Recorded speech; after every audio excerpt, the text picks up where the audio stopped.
샬롬, 반갑습니다. 자, 갈라디아서 5장 22절과 23절 말씀입니다. 오직 성령의 열매는 사랑과 희락과 화평과 오래 참음과 자비와 양선과 충성과 온유와 절제니 이 같은 것을 금지할 법이 없느니라. 자, 세상에 감동을 주고 도전을 줄 수 있는 크리스찬의 삶은 우리를 통해서 예수님이 보일 때 가능해진다고 했죠. 근데 우리를 통해 보이는 예수님의 마음은 성령의 9가지 열매로 나타나는 마음인데, 오늘 그 두 번째 시간으로 기쁨에 대해서 알아보도록 하겠습니다. 요즘 여러분 사시는 게 어떻습니까? 즐겁습니까? 하루하루를 기쁘게 보내고 있습니까? 한국의 어떤 기업에서 우리나라 사람들의 웃는 시간을 조사했는데 하루 평균 90초밖에 안 된다고 합니다. 정말 그럴까 싶을 정도로 안 믿어지는 이야기인데, 그런데 유명한 기업체에서 신제품 런칭을 위해서 조사기관에 의뢰해서 알아본 거니까 믿어야 되겠죠. 그러니까 그만큼 사람들이 기쁨이 없이 산다는 이야기인데, 성경은 우리에게 어떻게 살라고 말씀을 하십니까? 빌립보서 4장 4절 말씀입니다. 주 안에서 항상 기뻐하라. 내가 다시 말하노니 기뻐하라. 다시 말한다고까지 하면서 기쁘게 살라고 하죠. 또 여러분의 집들에 많이 걸고 계시는 액자에서도요, 다 알고 계시는 거죠. 데살로니가전서 5장 16절에서 18절 말씀 보시면 항상 기뻐하라, 쉬지 말고 기도하라, 범사에 감사하라, 이런 말씀이죠. 기뻐하더라도 항상 기뻐하라고 명령하시고요, 그것이 우리를 향하신 하나님의 뜻이라고 말씀하십니다. 이런 말씀 이제 드리면 많은 분들이 기뻐할 일이 그다지 없는데 어떻게 항상 기뻐하냐고 합니다. 실제로 세상을 살아보시면 세상 산다는 것 자체가 기쁜 일보다는 힘든 일이 더 많은데, 그런데 그런 현실은 그냥 놔둬버리고 억지로 웃는 거는 사실은 그건 기쁨이 아니죠. 그건 허탈한 웃음이죠. 그렇다면은 하나님이 그런 현실을 모르셔서 항상 기뻐하라고 말씀하신 겁니까? 아닙니다, 여러분. 현실을 모르셔서가 아니라 하나님이 주시는 기쁨은 세상이 주는 기쁨하고는 다르게 현실을 초월해서 누리는 것이기 때문에 그렇게 말씀을 하신 겁니다. 여러분, 우리의 현실적인 기쁨들이 어떤 거냐면요, 아무리 좋은 것도 항상 한계가 있어요. 어떤 분이 갖고 싶었던 차를 샀어요. 그 기쁨이 얼마나 가던가요? 제가 1977년도에 포니1을 가졌는데 그때 정말 기뻤습니다. 근데 그때 차가 어땠냐면요, 에어컨도 없고 변속기도 수동이고 카세트 없어요. 라디오만 들을 수 있는 그런 차였는데도요, 전 매일매일 왁스칠을 해가면서 닦고 그 차를 보는데 한 3개월 차 보는 재미로 살았어요. 그런데 그 뒤에 이제 세월이 좀 지나가지고요, 포니1 한 10대 되는 값 정도 되는 차를 샀는데 그때는 차로 인한 만족이 한 3일 가는 거 봤습니다. 마음에 드는 집을 가졌을 때는 기쁨이 얼마나 가던가요? 제가 직장을 다닐 때 40대 중반이 되도록 새빵살이를 살다가 처음으로 연립주택을 사서 이사간 직원이 있었습니다. 이사간 다음날 출근을 했는데 눈이 빨개서 왔어요. 간밤에 잠을 하나도 못 잤다는 거예요. 왜 못 잤냐고 했더니 이삿짐을 들여다 놓고 집에 벽 만지고 문 만지면서 이게 내 집이고 이게 내 방이고 이제는 방세 올라가는 걱정 안 하고 이사 가는 걱정 안 한다는 생각에 너무 좋아서 잠이 안 오더라는 거예요. 그러면서 이분 하시는 말씀이요, 자기 집을 사서 처음 이사한 날 쿨쿨 잠을 잘 수 있는 사람은 사람도 아니래요. 다 그렇지는 않죠. 이사한 날 피곤해서 잘 잔 사람이 대부분이겠지만 이분은 너무 좋아서 하는 말로 다 이해를 했습니다. 그런데 그 다음 날도 또 못 잤다는 거예요. 걱정이 되대요. 저 사람 집 사고 났는데 어떻게 되는 거 아닌가 하는 생각이 들었어요. 그런데 다행히도 그 다음 날은 잠을 자다가 지각했습니다. 그렇게 좋았던 일도 겨우 이틀 잠 못 자는 정도로 그만인 거예요. 그런데 그분이 몇 년 더 지나면 어떻게 될까요? 아마도 그 연립주택은 불편하다고 하면서 아파트나 개인집으로 이사 갔으면 할 겁니다. 비즈니스도 마찬가지예요. 정말 가지고 싶은 비즈니스가 생겨서 여기저기 기도까지 부탁을 해서 사게 되면 얼마나 기쁘겠습니까?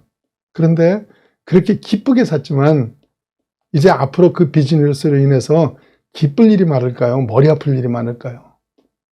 말할 것도 없잖아요. 사람들은 이런 식으로 소유나 조건이 생기면 행복해지고 기쁨을 얻으려고 하는데 사실 그건 다 사이비 기쁨입니다. 진짜 기쁨이 아니란 말이에요. 실제로 그런 건 아무리 많아도 삶이 안 기쁠 수 있고 하나도 없어도 정말 기쁘게 살 수도 있는 것입니다. 그래서 진짜 기쁨은 그런 소유나 환경으로 얻는 게 아닙니다. 사이비가 아닌 진짜 기쁨은 현실을 초월해서 누릴 수 있는 기쁨이에요. 실제로 성경에서 기뻐하라는 말씀을 반복했던 바울 사도는 어떤 형편으로 지내셨습니까? 자, 고린도서 11장 23절 말씀입니다. 23절에서 27절까지 한번 쭉 다 같이 읽죠. 내가 수고를 넘치도록 하고 옥에 갇히기도 더 많이 하고 매도 수없이 맞고 여러 번 죽을 뻔하였으니 유대인들에게 40에서 하나 감한 매를 5번 맞았으며 3번 태장으로 맞고 1번 돌로 맞고 3번 파손하고 일주야를 깊은 바다에서 지냈으며 여러 번 여행하면서 강의 위험과 강도의 위험과 동족의 위험과 이방인의 위험과 신의 위험과 광야의 위험과 바다의 위험과 거짓 형제 중에 위험을 당하고 또 수고하고 애쓰고 여러 번 자지 못하고 줄이며 목마르고 여러 번 굶고 춥고 헐벗었노라. 제가 일부러 이렇게 긴 문장을 읽었는데 수도 없이 매맞고 옥에 갇히고 핍박받으면서 죽을 고비를 말도 못하게 많이 넘기지 않습니까? 그럼에도 그의 삶에서는 찬송이 그치지 않았고요. 항상 기뻐하라고 외쳤던 것입니다. 본인이 기쁘지도 않은데 그렇게 외쳤을까요? 아니죠. 만약에 그랬다면 그건 미친 사람이죠. 스데반도 마찬가지입니다. 그가 돌에 맞아가지고 죽어가면서도요. 그 얼굴에 천사 같은 기쁨을 보이지 않습니까? 그러니까 성경이 말하는 기쁨은 바로 이런 기쁨입니다. 환경을 초월해서 우리를 누리게 해주시는 기쁨이 하나님 안에 있다는 거예요.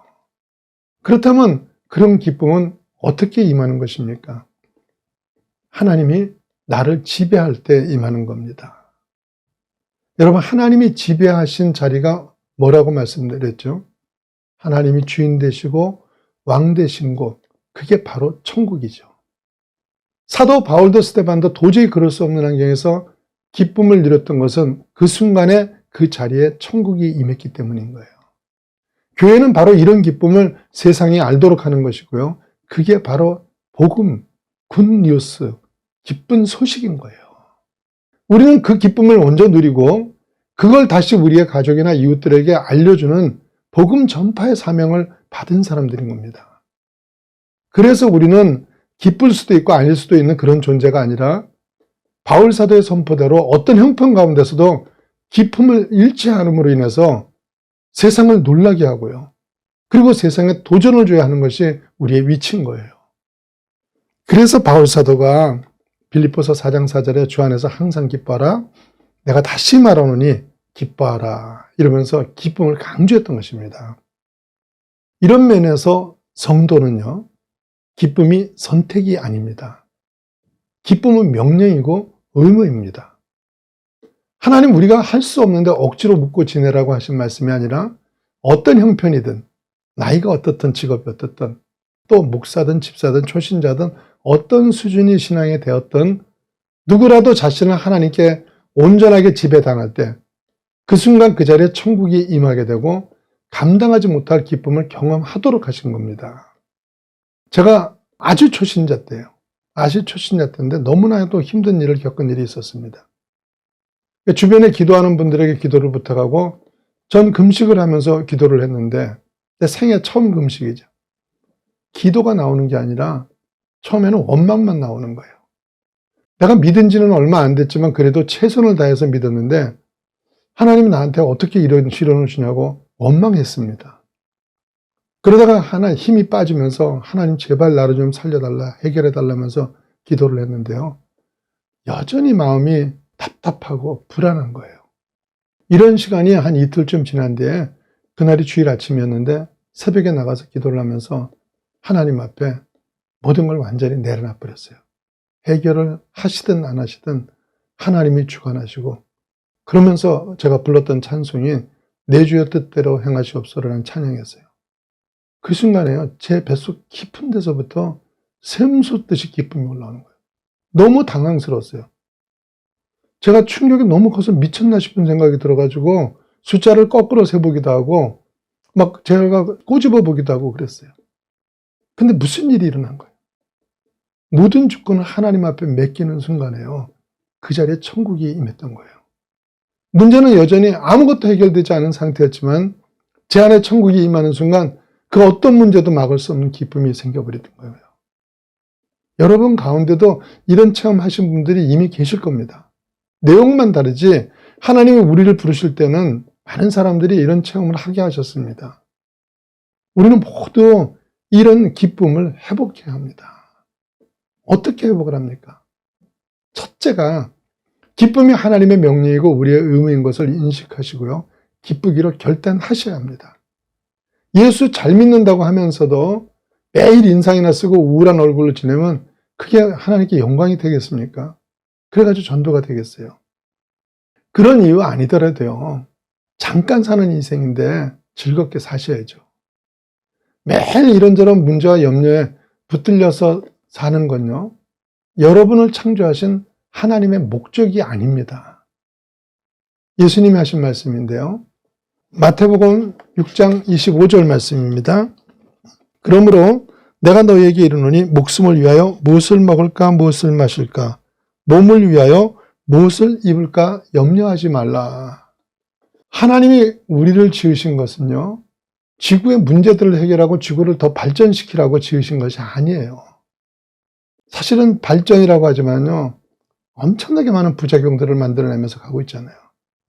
그런 목적이 아니라 하나님이 허락하신 자리에서 행복하게 살라고 우리를 지으신 겁니다.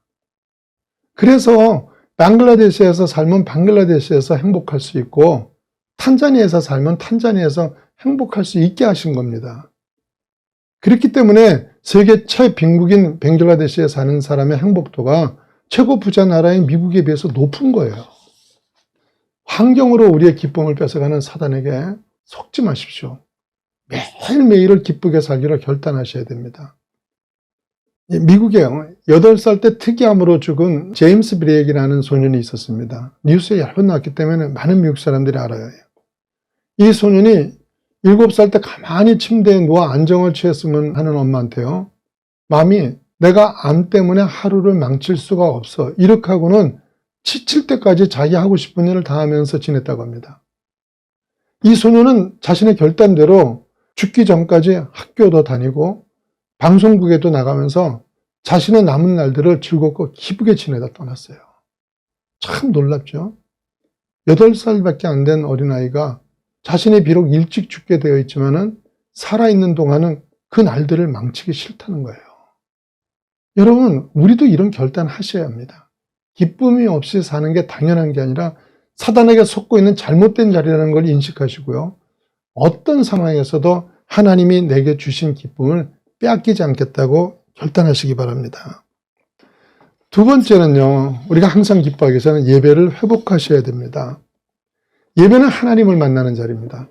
예배가 형식적인 사람에게는 의미가 없지만요, 예배를 통해서 하나님을 만난 사람은 영혼과 육신이 치유받고 회복이 됩니다. 그 인생이 복을 받습니다. 그래서 그런 예배가 되기 위해서는 전심으로 하나님을 찾는 진정한 예배자가 되셔야 하는 겁니다. 하나님을 예배드린다고 하면서 지각하고 예배 시간에 들락날락거리고 무슨 일이 그렇게 바쁜지 축도가 끝나기도 전에 서둘러 나가는 사람들이 있습니다. 하나님이 그런 예배를 기뻐 받으시겠어요? 제 마음에는 받았으면 하는데 잘 모르겠습니다. 예배의 가장 핵심은 하나님이 하나님 되심을 인정하는 것입니다. 과연 하나님을 인정하신다면 어떻게 그런 예배를 드리겠어요? 독립운동가시고 조선일보 사장을 지냈던 그 조만식 선생이라는 분이 계시죠. 이분은 평양 산정원 교회의 장로로 자신이 오산학교 교장일 때 그 학교 학생이었던 주기철 목사님을 청빙해서 담임을 맡으시도록 했습니다. 그렇게 교회를 섬기던 중에 어느 주일날 교회를 오는 길목에서 독립운동을 하는 동지들을 만나서 중요한 이야기를 하다가 그만 예배에 지각을 하고 말았습니다. 지각한 조만식 장로님이 조심해서 교회 문을 여는데 그걸 본 주기철 장로님이 장로님 거기 서 계십시오. 장로님이 예배에 늦으면 되겠습니까? 오늘은 끝날 때까지 그 자리에 서서 예배를 드리십시오. 이렇게 말씀하셨어요. 그리고 조만식 선생님이 서서 예배를 드렸습니다. 예배가 끝날 무렵쯤 주기철 목사님이 장로님에게 하실 말씀이 있냐고 묻자 장로님이 이렇게 말씀하셨답니다. 이 미련한 종이 나라 일을 좀 한다고 하나님을 소홀히 하는 죄를 범했습니다. 이러면서 눈물을 흘리면서 회개를 하시더래요. 우리나라 초대교회는요, 이런 자세로 하나님을 하나님 되시게 섬기는 분들이 있었기 때문에 세상을 바꾸는 능력과 영성이 있었던 것입니다. 여러분 예배를 해보십시오. 하나님을 인정하면서 전심으로 하나님을 찾는 예배자가 되시기를 예수님 이름으로 축원합니다.